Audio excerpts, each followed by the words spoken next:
Hello, friends! Today I'm going to start reading a chapter from Mr. Popper's Penguins. This is a book that's a piece of fiction. It's a funny story about a man who brings some penguins home. I'm going to read chapter 1 today. Mr. Popper's Penguins by Richard and Florence Atwater. Illustrated by Robert Lawson. Chapter 1 is called Stillwater. It was an afternoon in late September. In the pleasant little city of Stillwater, Mr. Popper, the house painter, was going home from work. He was carrying his buckets, his ladders, and his boards, so he had a rather hard time moving along. He was spattered here and there with paint and calcimite, and there were bits of wallpaper clinging to his hair and whiskers, for he was a rather untidy man. The children looked up from their play to smile at him as he passed, and the wives, seeing him, said, "Oh dear, there goes Mr. Popper. I must remember to ask John to have the house painted in the spring." No one knew what went on inside of Mr. Popper's head, and no one guessed that he would one day be the most famous person in Stillwater. He was a dreamer. Even when he was busiest smoothing down the paste on the wallpaper or painting the outside of other people's houses, he would forget what he was doing. Once he had painted 3 sides of a kitchen green and the other side yellow.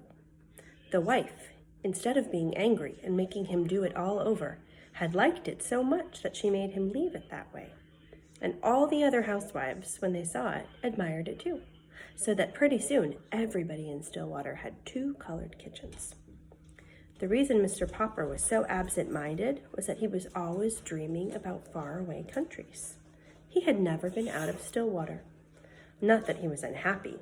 He had a nice little house of his own, a wife who he loved dearly, and 2 children named Janie and Bill.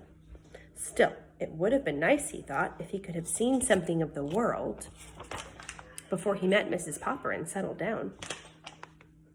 There's a picture of him carrying tools.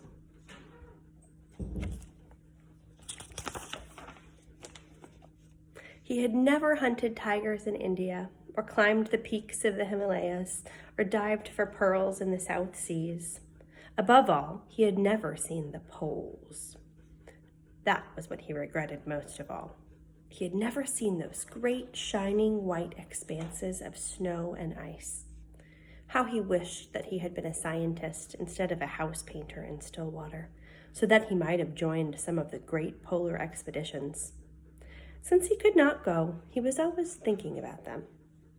Whenever he heard that a polar movie was in town, he was the first person at the ticket window, and often he sat through 3 shows. Whenever the town library had a new book about the Arctic or the Antarctic, the North Pole or the South Pole, Mr. Popper was the first to borrow it.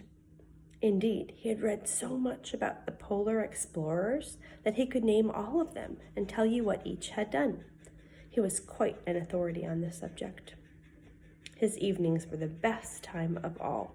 Then he could sit down in his little house and read about those cold regions at the top and bottom of the earth.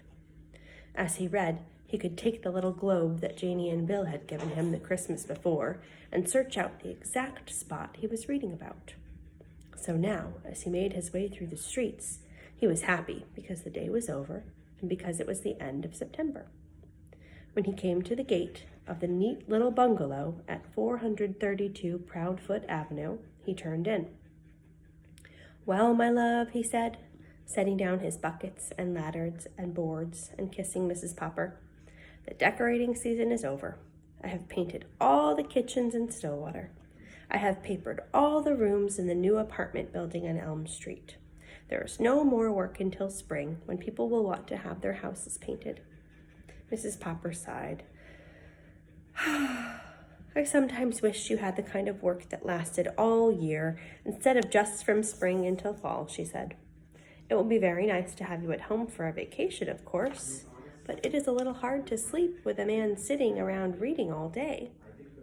Oh, she said sweep, not sleep. I could decorate the house for you. No, indeed, said Mrs. Popper firmly. Last year you painted the bathroom 4 different times because you had nothing else to do, and I think that is enough of that. But what worries me is the money. I have saved a little, and I dare say we can get along as we have on other winters. No more roast beef, no more ice cream, not even on Sundays. Shall we have beans every day? Asked Janie and Bill, coming in from play. I'm afraid so, said Mrs. Popper.